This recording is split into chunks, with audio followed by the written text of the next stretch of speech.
So we're here to talk about a collective collaboration between Surly Brewing Company and Doomtree. Surly's gonna brew a special beer for Doomtree. You guys are all gonna contribute in that. So I wanna kick off now and talk about how are we coming together and what's this beer gonna be like. So Laserbeak, why don't you start out by telling us a little bit about how we got here and how we came together. We realized last year we were about to come up on our 10th blowout, and that's a big deal for us. We're just trying to think of all the cool things that we could do, and we're like, man, it'd be so great to have a beer.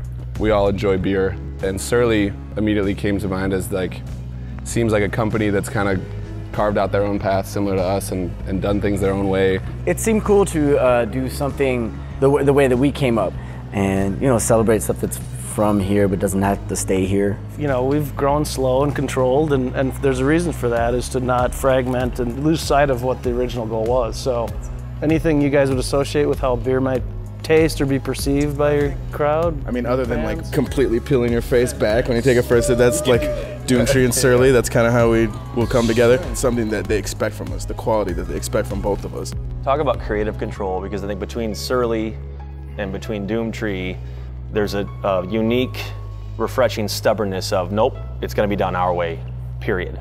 Really, it's kind of, for us, it's a pride thing, and it's how we get our beer to taste so great. You can make what you feel is the best thing in the world, and someone's still gonna pick something else over you, or the other way around, and that's never gonna change. So instead of trying to go head to head and make music like somebody else, you guys do your own thing, and that's why you guys are happy, not because you guys sold more records. It's because you're creating what you want. When you push the boundaries, you do something you believe in that you haven't tested, and then maybe a win looks different than you expected it would.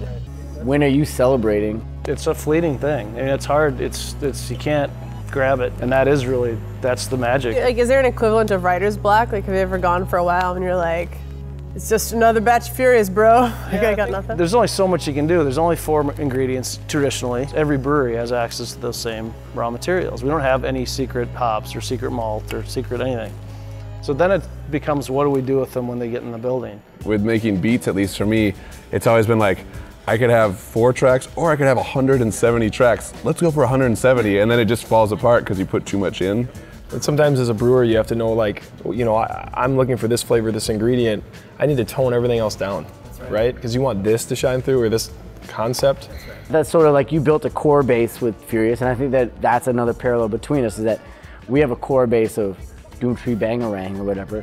It allows you a little bit of opportunity to like experiment. I feel like that is telling of like a passion for what you're doing. You're gonna keep on pushing it and try to make sure that you're always working. You know, you're doing it as if it's the first time, right? Yeah. Putting everything you have into it. It's the same thing with brewing a batch of beer. You know, you still go through the process passionately, paying attention to every step as if it's the first time you're doing it. Well, what are we gonna call the beer? Okay, is it Bangarang Ale? Please, I fucking hope to God they don't want to call it hip hops. You know, like, it's gonna be simple. We want to call it Surly Doomtree.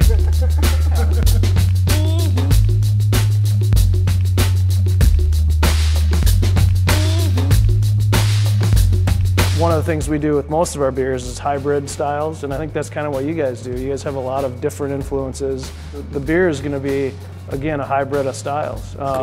It's kind of international, historic-based style, but then also Americanize it. So Bière de Garde is a style from the Flemish region, France and Belgium, but we never made a Bière de Garde before. It's going to be very unique to this beer only. So you can kind of think of it as a bastardization of Bière de Garde and Americanized. We understand exactly that. It's a bastard child of Doomtree and Surly right there. We've bastardized it.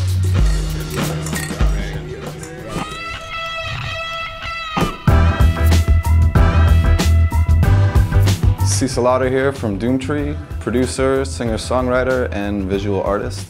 We're going to get up here with Michael Berglund today, creative director of Surly, and see if we can't hash out some cool artistic ideas for the presentation of the Surly Doomtree beer.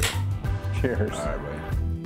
When I was younger and started drawing, and it seemed like this more demented thing that I was like doing in class, and it was just like I was looking at like Thrasher skateboard magazines, the covers of all these metal albums and stuff like that, and I just fell in love with that art. And it was I liked that it was gruesome, but it didn't like affect me. I didn't feel like crazy because of it. I just thought it was really beautiful, very beautiful detail. There's all sorts of societal pressures to not do what you love, and especially if it's something creative. My mother used to say to me, when I'm drawing severed heads and monsters and stuff, like, do you think you'll ever get paid to draw a monster? And then when I did the 2011 Darkness bottle, yeah, I got boom, paid to draw a monster. It took a long time, but yes, I got paid to do a monster. So awesome. You know, it's just like I have to make up what I like to see, and it's a fantastic coincidence if anybody else ever likes it.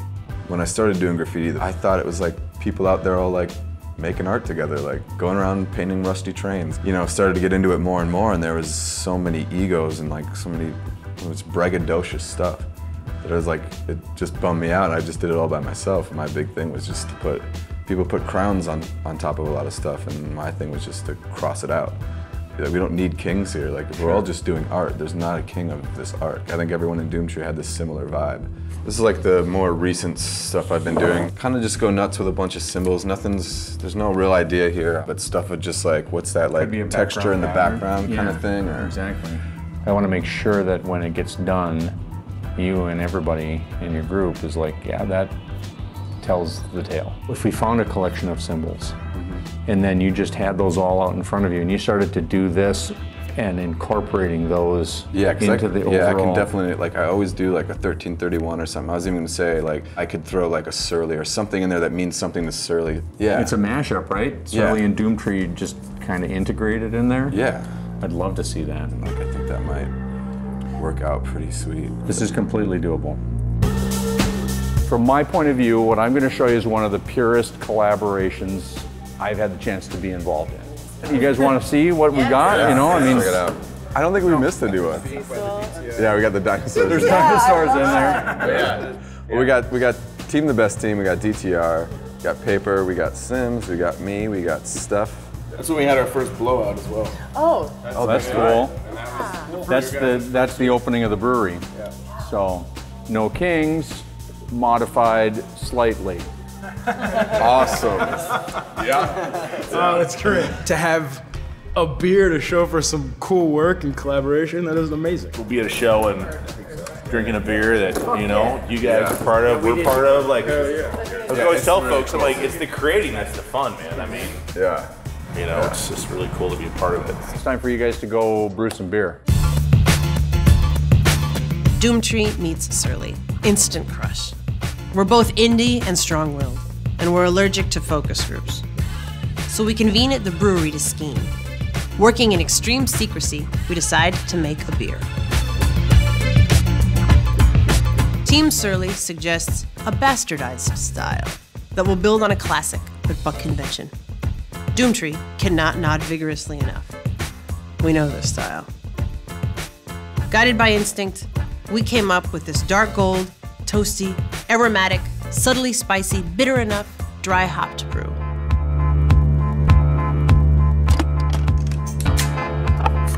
Best enjoyed cold with new friends.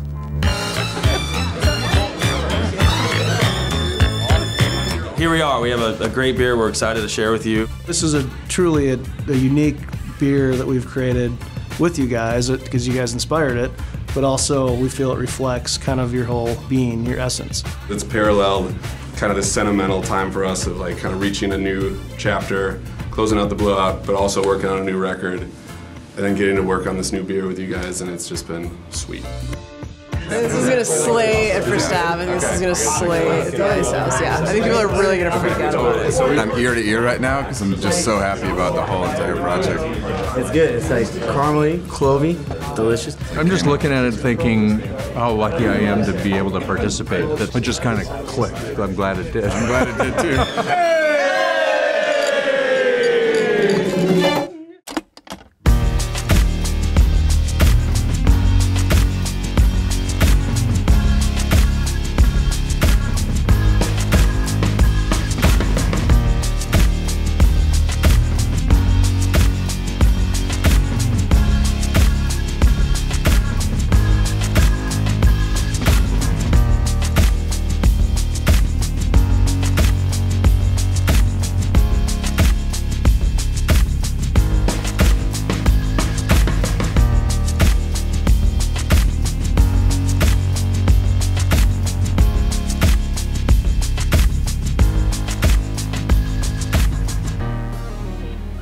Oh, it's terrible. What the fuck did you put in this?